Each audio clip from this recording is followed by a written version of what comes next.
Hi, and welcome back to another reading of Small as an Elephant by Jennifer Richard Jacobson.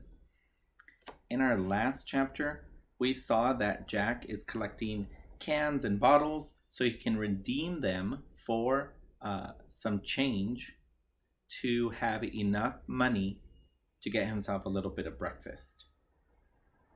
And at the end, he injured his pinky in particular off his right hand because when he was pulling the bottles and cans out of the recycling, a cat jumped on top, remember, and smashed his hand in the lid. So now he's injured and hungry, and he decided, you know what? I'm not going to look for my mom right now. I'm going to deal with this pain and this hunger. Chapter 8. Even the elephant carries but a small trunk on his journeys. The perfection of traveling is to travel without baggage. That's by Henry David Thoreau. Chapter 8. First stop in the supermarket was the bottle and can machine, where he made $1.90. Next stop, freezer section. Jack had to get some relief for his hand. Behind a glass door, he found the frozen peas, his mom's ice pack of choice, and plunged his hand deep inside mounds of crunchy bags.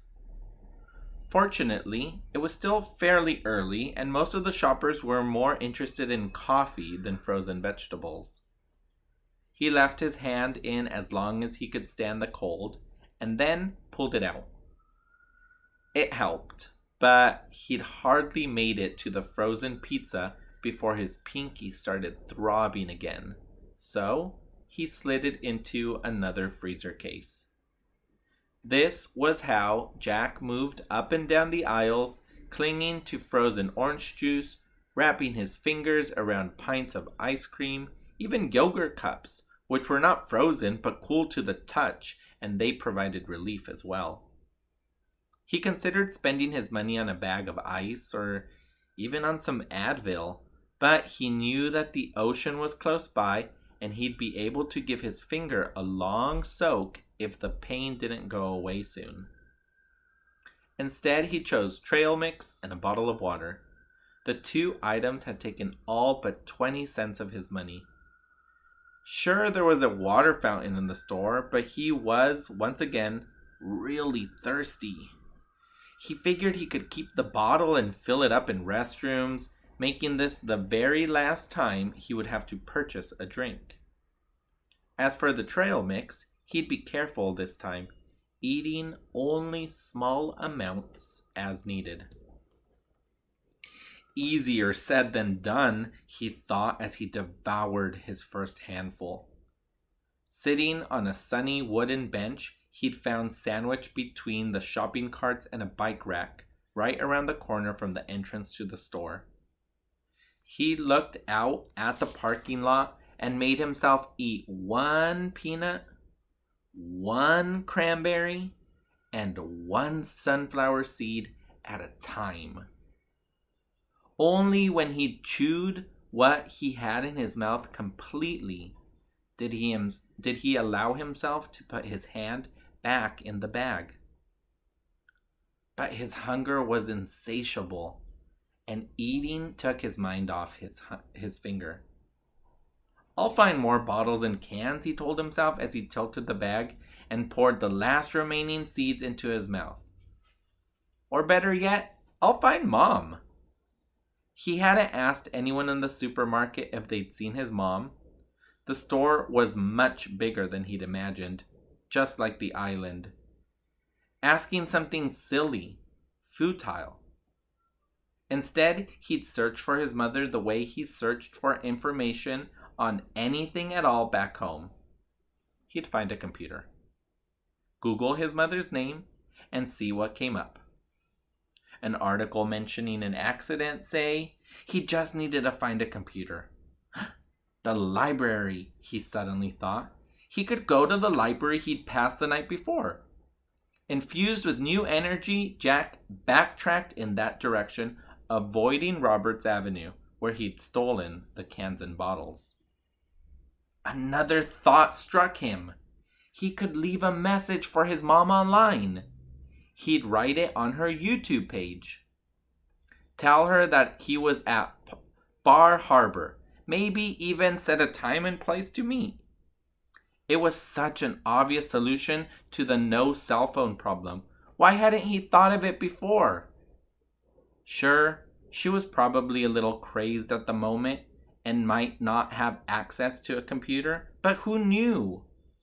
Once, when she and Jack were coming home from the in-town inn, his mom had stopped at the library and rushed to the computers, where she researched everything she could find about grapefruit. At the time, her obsession was kind of embarrassing. She'd kept yelling out little unknown facts. Jackie, did you know that a grapefruit is a cross between an orange and a pomelo? Have you ever eaten a pomelo? But today the memory was a happy one, a hope he could hold on to. By now he was practically running, but the sight of the library up ahead took all the air out of him like a sucker punch. It was closed. Of course! It was Labor Day. All libraries closed on Labor Day. Ugh! How could he have been so stupid? Gotten his hopes up like that. He threw his backpack on the ground. He picked it up and threw it down again and again. It's Labor Day! He shouted, as if his mom was right there and could hear him. Labor Day meant not only that all the libraries were closed, but also that his vacation, even if it hadn't officially started, was almost officially over. Tomorrow was supposed to be his first day back at Curly Middle School. His mom had promised they would stop on the way home and buy the supplies he needed. New sneakers, binders, maybe even one of those electronic spell checkers. No problem, she'd said. Everything would be cheaper in Maine. This time he threw his backpack at a tree, but the strap caught on his pinky finger, and the pain was excruciating. He sat down on the grass and held his hand against his belly. He hated to accept it, but his pinky was probably broken. He had broken a toe once, banged it at the swimming pool near where his best friend Nina lived. As he'd hobbled to the doctor's office, Jack's mom had told him elephant jokes. Who does an elephant call when he breaks his toe? Who? A tow truck. That joke was so bad. Mom had probably made it up. Jack closed his eyes and pictured a herd of elephants on the savannah, walking in a long line or playing at a water hole.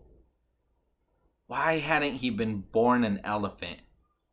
He pictured himself playing with other elephants, splashing them with water from his trunk. But he wasn't an elephant, and he wasn't going to find his mom lying on the lawn of the Jessup Memorial Library.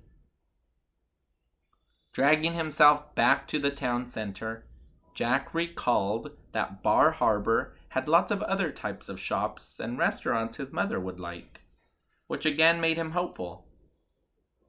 It would be like her to get waylaid in a place that had so many unusual things to see. Tourmaline jewels, hand-painted sea chests, blueberry syrup. He might just walk into a shop and see her there.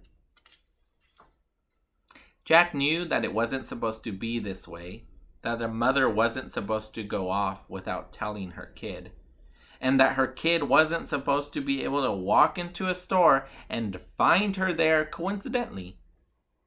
He wished that things were different, that he could be the one hanging out in a store, and that his mom would be the one to pop in and say, "Hey, what are you doing here, Jackie? I've been looking all over for you."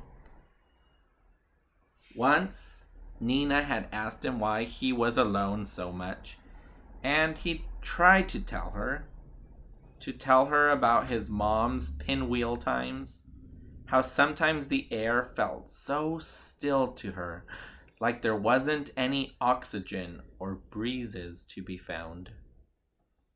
These times made his mom so prickly she could hardly sit still, and she crabbed a lot. So sometimes she stayed away because she didn't think it was fair that she was being mean. And then the wind would come, and the wind would be light, and she could, float. And even though the world looked the same to him, his mom could see things, magical things. Lit pathways in the sky, a spider web that connected all living things. "You are connected to the elephants, Jack," she'd say. Once during a spinning time, she'd brought home every single flavor of ice cream the store had, and they'd done a taste test. Ben and Jerry's Chunky Monkey was the best. Another time she kept asking him, "What is the rarest color?" Jack had done a Google search, but he could only find answers to questions like, "What is the rarest eye color?" and "What is the rarest color of geckos?" So he and his mom went to Office Max, where there would be lots and lots of little items, and began tallying the number of times they saw each color.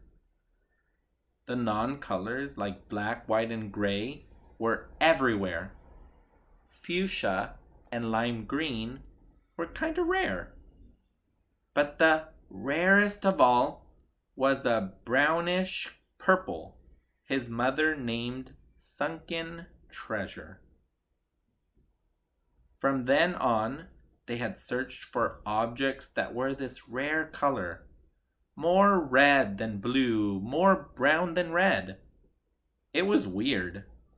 Once he knew this color existed, he yearned for it, and he felt stupidly happy when he saw it somewhere, in the bark of a tree, or in a picture in his social studies book. One day he'd come home from school, and there was a bill from a foreign country sitting on his bed. He couldn't remember where the bill was from, but he knew that the country wasn't the part that mattered. It was the color. The bill was Sunken Treasure.